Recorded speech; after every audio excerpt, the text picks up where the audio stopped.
बिस्मिल्लाहिर्रहमानिर्रहीम अस्सलामु अलैकुम वरहमतुल्लाहि वबरकातुहू। उम्मीद है दोस्तों आप सब खैर व आफियत से होंगे। आज हमारा CS101 इंट्रोडक्शन टू कंप्यूटिंग का लेक्चर नंबर 4 है, जिसमें हम मॉड्यूल 16 से लेकर मॉड्यूल 20 तक जो है ये 5 मॉड्यूल कवर करेंगे स्टेप बाय स्टेप। वीडियो को स्टार्ट करने से पहले अगर अभी तक आपने हमारे चैनल KST लर्निंग को सब्सक्राइब नहीं किया तो पहले फटाफट से सब्सक्राइब कर दीजिए और साथ बेल के आइकन के ऊपर क्लिक करके ऑल नोटिफिकेशन ऑन कर दीजिए और इस वीडियो को अपने दोस्तों तक शेयर भी कर दीजिए ताकि हर इंसान का फ़ायदा हो सके। दोस्तों मॉड्यूल 16 में जो पहला टॉपिक है वो है जी ऑप्टिकल सिस्टम। अब ऑप्टिकल सिस्टम का क्या मतलब है दोस्तों, आपको जैसा कि पता कि हमने प्रीवियस मॉड्यूल्स के अंदर स्टोरेज के रिलेटेड पढ़ रहे हैं। स्टोरेज यानी अपना डाटा स्टोर करना, तो उसमें हमने अपनी मेन मेमोरी जिसको हम प्राइमरी मेमोरी यानी रैम कहते थे, रैंडम एक्सेस मेमोरी कहते हैं, जहाँ पे हमारा डाटा प्रोसेसिंग के लिए प्रोसेस किया जाता है, जहाँ पे हमारा डाटा आर्जी तौर पर टेम्परेरी तौर पर पड़ा होता है, उसे हम प्राइमरी मेमोरी कहते हैं, जो हम ऑलरेडी पीछे पढ़ चुके हैं। इसी तरह दोस्तों आप अपने डाटा को ऑप्टिकल सिस्टम यानी CDs में, DVDs में या ब्लू रे डिस्क्स में भी स्टोर कर सकते हैं। दोस्तों ऑप्टिकल सिस्टम क्या होता है, एक ऐसी वो स्टोरेज डिस्क जहाँ पे आप अपना डाटा जो है वो स्टोर करते हैं कुछ देर के लिए।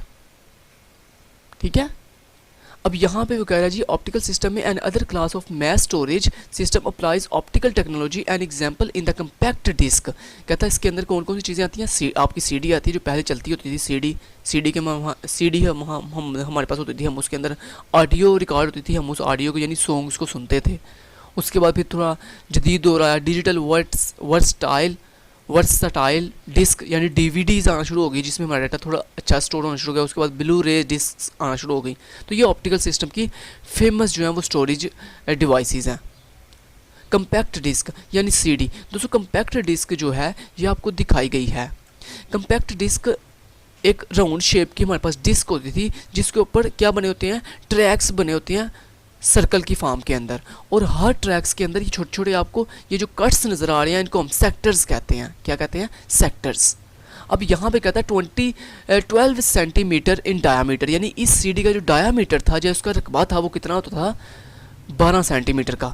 कंसिस्ट ऑफ रिफ्लेक्टिव मटेरियल, कहता है ये रिफ्लेक्टिव मटेरियल को जो है वो अपने अंदर स्टोर करता था। Information is recorded on them by creating variations in their reflective surfaces. कहता है जब इसके ऊपर हम इसके डिफरेंट सर्विसेज, इसके डिफरेंट एरियाज़ के ऊपर रिफ्लेक्टिंग करते थे ना किसकी, अपने इन्फॉर्मेशन की, तो कहता वो इन्फॉर्मेशन लाइट की वजह से क्या होती थी, स्टोर होती थी। यानी ये जो CDs और DVDs है ना, इनके ऊपर बेसिकली हम बहुत ही हाई लेवल के ऊपर अरेज यानी वो मैग्नेटिक वो जो आपके पास रेज होती हैं वो हम फेंकते हैं, जिससे हमारा डाटा जो है वो स्टोर होता था।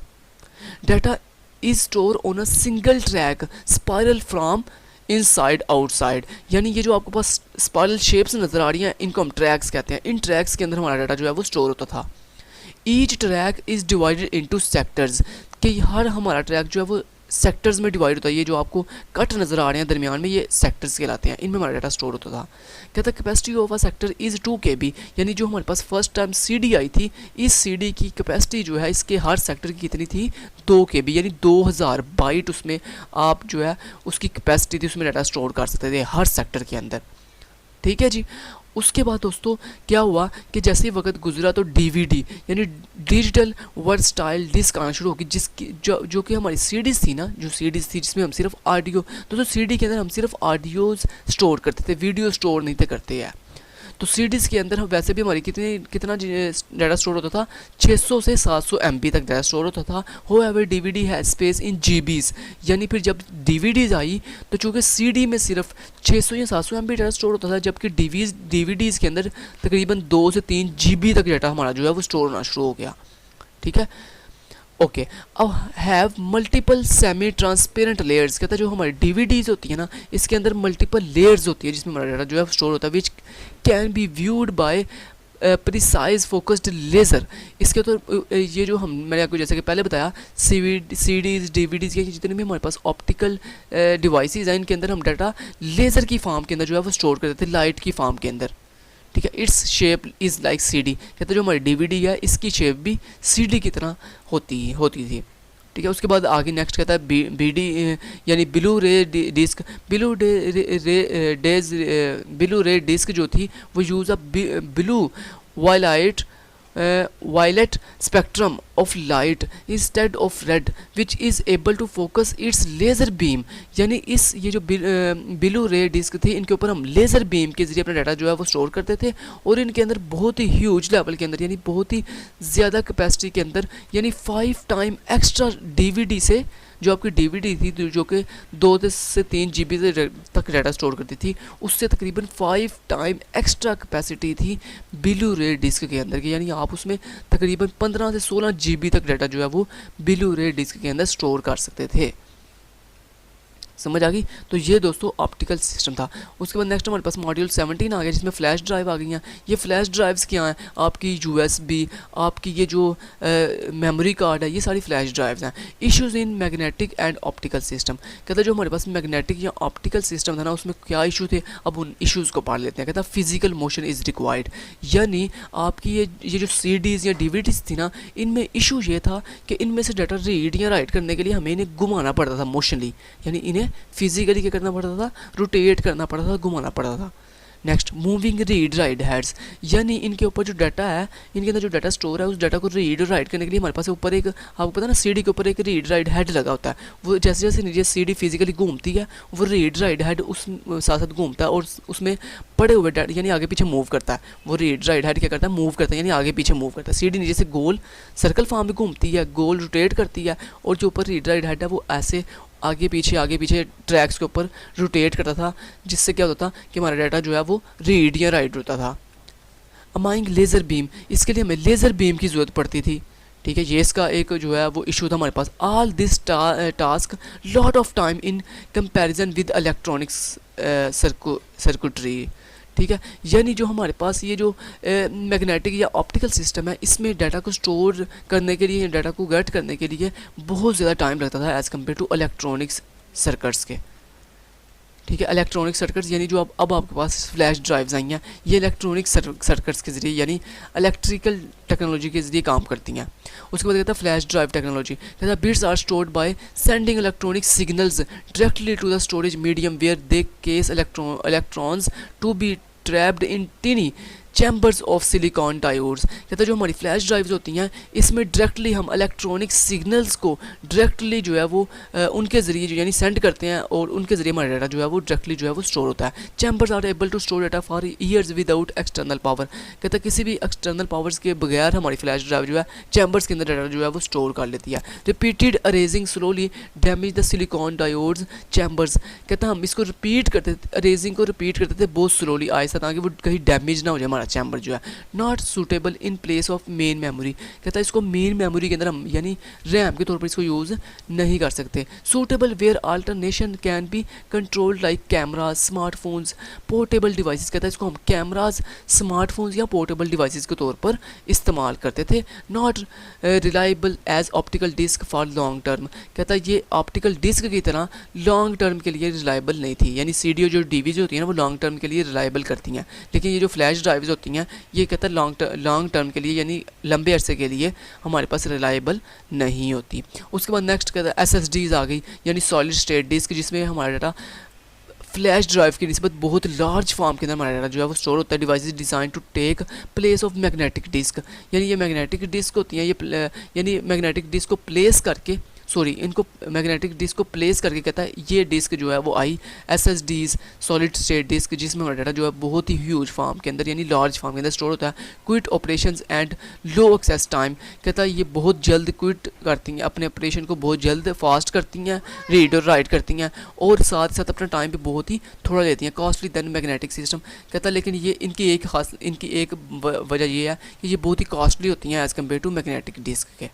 उसके बाद SDs यानी सिक्योर डिजिटल मेमोरी कार्ड्स आगे provides up to few GBs of storage, कहता है ये few GBs of storage provide करती है available in smaller mini and micro size, ये डिफरेंट साइज़ में हमारे पास अवेलेबल थी जिसमें हम 32 GB तक डाटा जो है वो स्टोर कर सकते थे।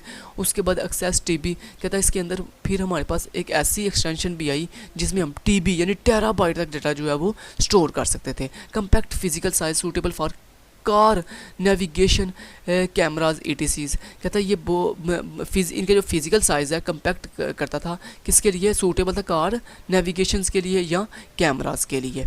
ठीक है जी। तो ये हमारी डिफरेंट डिवाइसेस थी जिनके बारे में मैंने आपको बताया अच्छे से, जिसमें ऑप्टिकल सिस्टम डिवाइसेस बताई मैंने आपको, फ्लैश ड्राइव्स बताई हैं मैंने आपको, और मैग्नेटिक डिवाइसेस के बारे में बताया।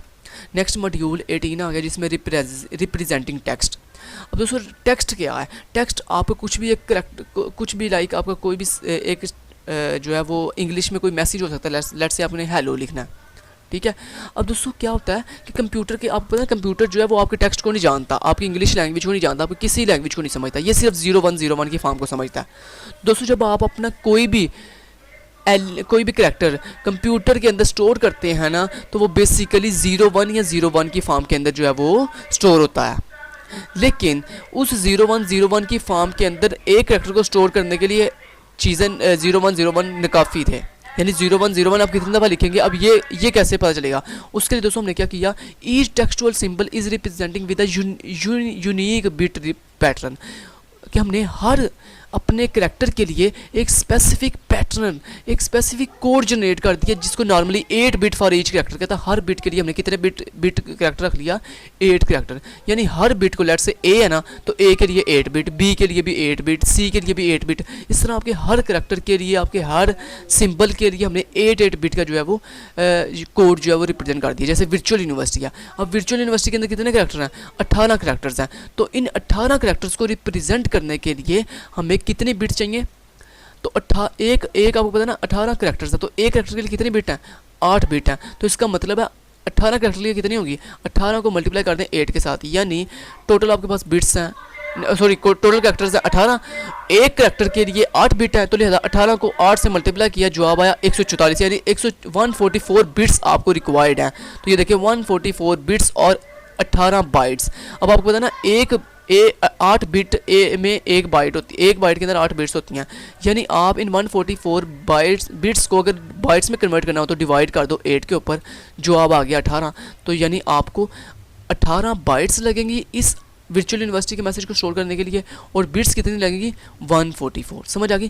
कहता in 1940 and 1950 many such codes were design, कहता इनको, ये जो हमारे डिफरेंट टेक्स्ट हैं, ये डिफरेंट करैक्टर्स हैं, डिफरेंट सिंबल्स हैं, कहता इनको स्टोर करने के लिए 1940 से लेकर 1950 में कहता बहुत से कोड जो हैं वो डिज़ाइन किए गए। लेकिन उसके बाद बिल आखिर अमेरिकन नेशनल स्टैंडर्ड इंस्टीट्यूट यानी ANSI ने एक कोड जो है वो डिज़ाइन किया, जिसको उसने नाम दिया American standard code for information interchange, जिसको आस्की से जाना जाता है दुनिया के अंदर। तो आपको बखूबी पता होगा आस्की क्या है, American standard code for information interchange.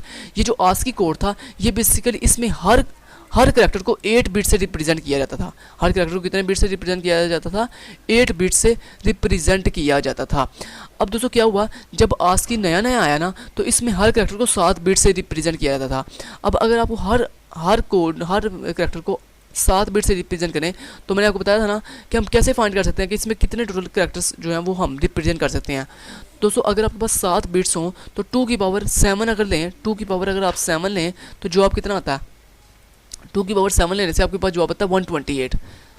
अगर 2 की पावर 7 लेना तो जवाब आता है 128, यानी 128 करैक्टर्स जो है वो आप स्टोर कर सकते थे इस कोड्स को मद्देनजर रखते हुए, 128 करैक्टर्स। लेकिन दोस्तों उन 128 करैक्टर्स में क्या क्या थे? हमारे अपर केस करैक्टर आ जाते थे, लोअर केस करैक्टर थे, पंक्चुएशन मार्क्स थे, डिजिट्स 0 to 9 थे, लाइन फीड थी, कैरेज रिटर्न थी, एंड टैब्स थे। ये सारी चीज़ें मिलाकर सिर्फ 128 हम करैक्टर्स को जो है वो सिर्फ रिप्रेजेंट करते थे, किसके साथ?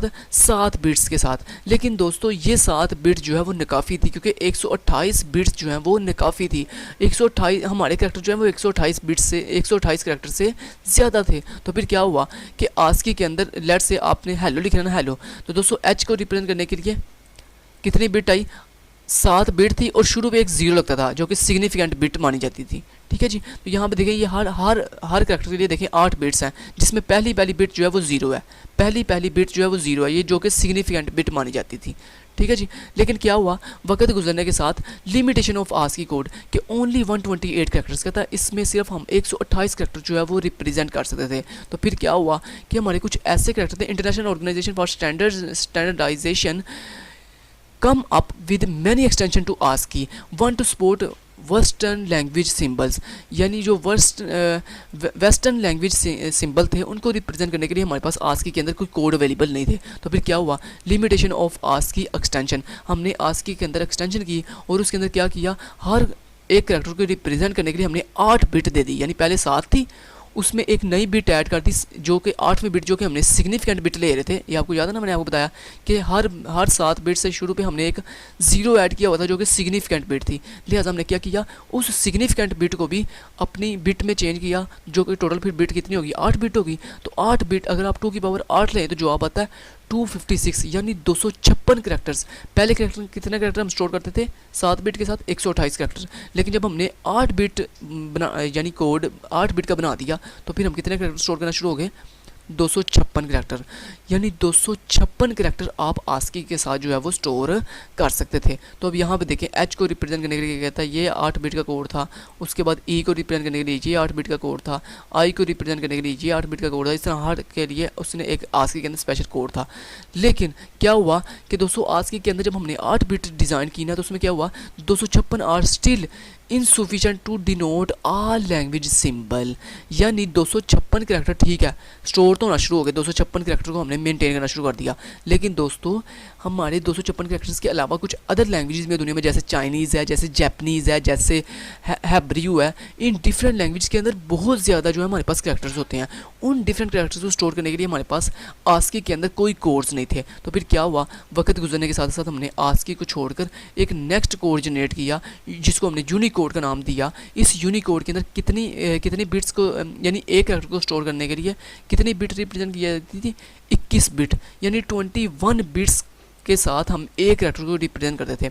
लिहाजा जब 21 बिट्स की बात हुई दोस्तों, आपने 2 की पावर 21 अगर लें तो ये बनता है तकरीबन 2,97,555 करैक्टर्स, यानी 2,97,555 करैक्टर आप जो है वो यूनिकोड के ज़रिए स्टोर कर सकते थे। तो इस तरह क्या हुआ कि हम 1000 ऑफ करैक्टर्स जो है वो इजीली यूनिकोड की हेल्प से जो है वो स्टोर करना स्टार्ट हो गए, ठीक है। लेकिन फिर क्या हुआ, वक्त गुजरने के साथ साथ हमारे कुछ मज़ीद मॉडिफिकेशन हुई। तो क्या हुआ, एक नया कोड हमने डिज़ाइन किया UTF-8 के नाम से, जिसमें तकरीबन एक करैक्टर को स्टोर करने के लिए हम तकरीबन 24 से लेकर 32 बिट तक जो है वो स्टोर करते थे। अगर दोस्तों हम 2 की पावर 24 लें तो तकरीबन 16 मिलियन सिंबल्स आप जो है वो स्टोर कर सकते हैं, यानी 16 लाख तकरीबन 1,67,77,216 जो है वो आप करैक्टर्स जो हैं वो UFT-8 के अंदर जो है वो स्टोर कर सकते थे। तो ये दोस्तों क्या हुआ कि file consistence of long symbol and coded with ASCII और Unicode is called text file,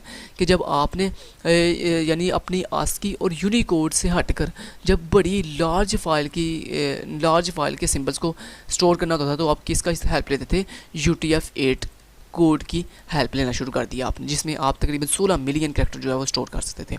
समझ आ गई। तो ये कुछ रिप्रेजेंटेशन थी। उसके बाद मॉड्यूल 19 में रिप्रेजेंटिंग न्यूमेरिक वैल्यूज़। दोस्तों न्यूमेरिक वैल्यूज़ में क्या हुआ कि न्यूमेरिक वैल्यूज़ फर्स्ट करें आपके पास, अगर आपने 0 से लेकर 9 तक न्यूमेरिक वैल्यूज स्टोर करनी है तो आप देखें आपकी टोटल वैल्यूज़ कितनी है, 0 से 9 तक 9 वैल्यूज़ हैं। तो 9 वैल्यूज़ को रिप्रेजेंट करने के लिए आपने देखा, आपने क्या किया, आपने कहा कि कितनी बिट्स रिक्वायर्ड होंगी 0 से 9 तक।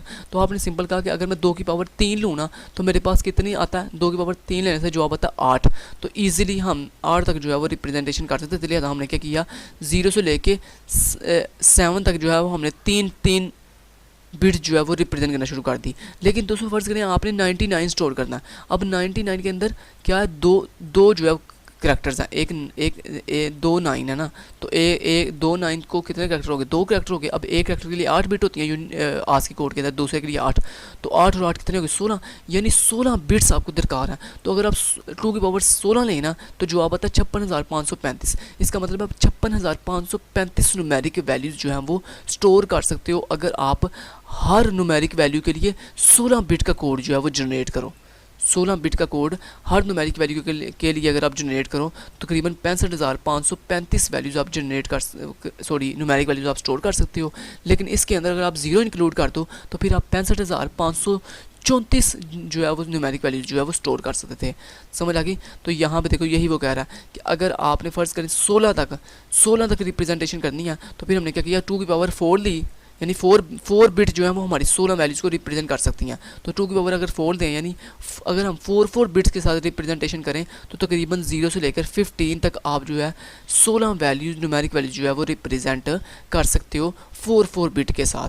समझ आ गई। उसके बाद बाइनरी नोटेशन वेरिएशंस, कहता है इसमें क्या हुआ, फिर हमारे बाइनरी नोटेशन जो वेरिएशन है ना, जैसे जो हमारे पास 2 complements of storing whole numbers, कहता है हमने क्या किया कि अपने जो होल नंबर थे ना उसके लिए कम्प्लीमेंट्स लेने स्टार्ट कर दिए, यानी अपनी जो वैल्यूज़ हैं वो इंक्रीज़ करना शुरू कर दी। फ्लोटिंग के लिए हमने पॉइंट्स, फैक्टोरियल यानी पॉइंट्स ऐड करना शुरू कर दिए। तो ये कुछ इस तरह से वैल्यूज़ हैं। तो हमने जो है ना अपनी वैल्यूज़ को डुप्लीकेट करने के लिए यानी इजाफी करने के लिए हमने 2 की पावर 16, 2 की पावर जो है ना, इसी तरह फ़र्ज़ करें अगर आपने 999 स्टोर करना है तो हम कितनी बिट्स होंगी, 3 9 है, 3 करैक्टर हैं, तो 16 16 32 16 नहीं 8 और 8 16 और 8 24, यानी 2 के ओवर 24 आप लेंगे तो तकरीबन 16 मिलियन जो है वो आप न्यूमेरिक वैल्यूज जो है वो स्टोर कर सकते हैं अगर आप 24 बिट्स के साथ रिप्रेजेंट करें अपने कोड को। ठीक हो गया। उसके बाद मॉड्यूल 20 आ गया। दोस्तों ये सिर्फ मेन चीज़ है, ये जो मैं आपको ज़्यादा डिटेल बता रहा हूँ ना, ये ज़्यादा डिटेल आपने याद नहीं रखनी। ये सिर्फ जो आपको मेन बातें बताई हैं ना, सिर्फ कि कितने बिट हों तो कितने बिट्स पर कितने आप जो है वो फ़र्ज़ करें 3 बिट आप अगर रिप्रेजेंट करते हो तो आप सिर्फ 8 बिट स्टोर कर सकते हो। अगर आप 4 बिट का कोड लोगे तो आप 16 न्यूमेरिक वैल्यू स्टोर कर सकते हो। अगर आप 16 बिट का कोड लोगे तो आप जो है कितनी वैल्यू स्टोर कर सकते हो, 65,000 तकरीबन न्यूमेरिक वैल्यू स्टोर कर सकते हो। और अगर आप 24 लोगे तो फिर 16 मिलियन तक न्यूमेरिक वैल्यूज जो है आप स्टोर कर सकते हो। तो ये बस जनरल बस आपने मेन पॉइंट्स जो MCQs के लिए ऐसे सिर्फ याद कर लेने हैं। उसके बाद नेक्स्ट आता है जी मॉड्यूल 20 में नेक्स्ट आता है जी रिप्रेजेंटिंग इमेजेस, कि इमेजेस को कैसे रिप्रेजेंट किया जाता है। दोस्तों जो हमारी इमेजेस होती है ना, इनमें क्या होता है, इनमें हमारे छोटे छोटे ना ब्लॉक्स होते हैं, छोटे छोटे क्या होते हैं, ब्लॉक्स होते हैं, एलिमेंट्स बने होते हैं, और हर एलिमेंट को हम पिक्सल कहते हैं। क्या कहते हैं, पिक्सल कहते हैं। दोस्तों अगर आपकी जो इमेज है अगर वो ब्लैक एंड वाइट है, यानी उसमें सिर्फ ब्लैक कलर है या वाइट कलर है, तो दोस्तों हम उसमें क्या करते थे, उसमें हम ना उसकी एनकोडिंग कैसे करते थे कि हम जो हमारा ब्लैक कलर होता था ना उसको हम 0 से रिप्रेजेंट करते थे और 1 को वाइट कलर को 1 से रिप्रेजेंट करते थे। इस तरह क्या होता था कि आपकी इमेज के अंदर जहाँ जहाँ ब्लैक कलर आता था ना वहाँ वहाँ हम 0 सेव कर देते थे, और जहाँ जहाँ वाइट कलर आता था वहाँ वहाँ क्या सेव कर देते थे, 1 स्टोर कर देते थे। लेकिन दोस्तों जैसे वक्त गुजरा फिर उसके बाद क्या हुआ कि हमारी इमेजेस के अंदर क्या हुई, हमारी चेंजिंग हुई और उसमें डिफरेंट शेड्स आना शुरू हो गई, यानी कलर्स के डिफरेंट शेड्स आना शुरू हो गई। तो उसमें फिर हमने क्या किया कि हमने वही तरीका यानी अब 8 बिट के साथ अपनी चीज़ को स्टोर करना शुरू कर दिया। पहले क्या हुआ, जब सिर्फ ब्लैक एंड वाइट था उसमें हम ब्लैक को 0 से रिप्रेजेंट करते थे और वाइट को 1 से। लेकिन जब हमारे पास मल्टीपल शेड्स आना शुरू हो गई तो उसमें हमने क्या किया, एनकोडिंग मेथड कौन सा इस्तेमाल किया, हैंडलिंग शेड्स वाला, जिसमें हम क्या करते थे कि हर कलर को 8 बिट के साथ रिप्रेजेंट करते थे। जिससे क्या हुआ कि अगर आप 2 की पावर 8 लें तो तकरीबन 256 जो है वो आप कलर्स स्कीम्स को जो है रिप्रेजेंट कर सकते थे। अगर 8 बिट के साथ आप रिप्रेजेंट करें हर कलर को तो तकरीबन 8 बिट का अगर हम पैटर्न बनाएं 2 की पावर 8 लें तो जवाब आता है 256। तो यानी 256 डिफरेंट कलर्स को आप जो है वो रिप्रेजेंट कर सकते थे इस टेक्निक के मुताबिक। समझ आ गई। इस टेक्निक के मुताबिक 256 यानी अगर आप 0 से स्टार्ट करें तो 0 से लेकर 255 जो है वो कलर्स को आप मैनेज कर सकते हैं। लेकिन दोस्तों उसके बाद क्या हुआ कि कलरफुल इमेजेस आ गई, यानी शेड से हटकर हमारे पास मज़ीद कलर आना शुरू हो गए। ठीक है, तो उसमें फिर हमने क्या किया, RGB एनकोडिंग शुरू कर दी। RGB एनकोडिंग में क्या था कि हम हर कलर के लिए तकरीबन 1 बाइट यानी 8 बिट लेते थे, जिसमें हमारी क्या थी तकरीबन 3 मेन कलर थे। RGB का मतलब होता है R रेड, G ग्रीन और B ब्लू, यानी हमने हर कलर को जो है वो इस स्कीम के मुताबिक एनकोड करना शुरू कर दिया RGB के मुताबिक। अब हर कलर को 3 जो है वो कलर में रिप्रेजेंट किया रेड ग्रीन ब्लू के अंदर। तो रेड के लिए 8 बिट, ग्रीन के लिए 8 बिट और ब्लू के लिए 8 बिट। तो यानी एक कलर के लिए हमने कितनी टोटल बिट ली, 24, क्योंकि एक कलर को हम तीन जो है वो कोड्स में रिप्रेजेंट कर रहे हैं RGB के अंदर। तो R के लिए 8 बिट, G के लिए 8 बिट और B के लिए 8 बिट। तो यानी टोटल कितनी होगी, 24 बिट्स एक कलर के लिए। तो यानी अगर आप 2 की पावर 24 लें तो जवाब तकरीबन आता है 16 मिलियन, यानी आप 16 मिलियन कलर्स को जो है वो अनकोड करने की सलाहियत रखते थे इस टेक्निक के मुताबिक। समझ आ गई। तो इस तरह से हमने फिर अपनी चीज़ों को जो है वो अपनी इमेजेस को जो है वो इस तरह से एनकोड करते थे अपने उसमें कंप्यूटर सिस्टम के अंदर। उसके बाद इमेज स्केलिंग दोस्तों ये हमारे पास एक नेक्स्ट जो है स्केलिंग के लिहाज से, यानी अगर आपने अपने साइज़ के लिहाज से अपनी इमेज को जो है वो एनकोड करना था तो उसकी भी हमारे पास एक ऑप्शन आई। उसके बाद ये एक फीचर आया। उसके बाद हमारे पास geometric structure for image scaling. Geometric structure समझते हैं, जिसमें फर्स्ट करें एक लाइन जो है वो आपकी कुछ लाइंस जो है कर्व की फॉर्म के अंदर हैं, आपकी इमेज के अंदर कुछ लाइन जो है वो स्ट्रेट हैं, कुछ लाइंस जो है लेफ्ट की तरफ है, कुछ लाइंस राइट की तरफ है। तो इस तरह इसको जियोमेट्रिक स्ट्रक्चर जो था जिसमें हमारे पास डिफरेंट एंगल्स थे, उन एंगल्स को मेंटेन करने के लिए हम जो है geometric structure and image scaling का इस्तेमाल करते थे। उसके बाद स्केलेबल फॉन्ट्स में क्या होता था, हमारे पास जैसे डिफरेंट हमारे पास जो डिज़ाइनिंग आनी शुरू हो गई थी, यानी स्केलिंग, यानी जैसे अडोबी फोटोशॉप के अंदर, माइक्रोसॉफ्ट के अंदर, एप्पल के अंदर डिफरेंट हमने खुद से जो है वो ग्राफिक डिज़ाइनिंग करना शुरू कर दी। तो उसमें उस सिचुएशन में फिर हमने हमारे पास नया फीचर क्या आया, स्केलेबल फॉन्ट्स, यानी हमने स्केलेबल फॉन्ट्स के ज़रिए अपनी इमेज को जो है वो स्टोर करना शुरू कर दिया, यानी मैनेज करना शुरू कर दिया। तो यहाँ तक दोस्तों आपके इमेज रिप्रेजेंटेशन मैंने सारी कंप्लीट कर दी है। नेक्स्ट मिलते हैं नेक्स्ट लेक्चर के अंदर। Thank you so much. Till then guys, take care, अल्लाह हाफिज़।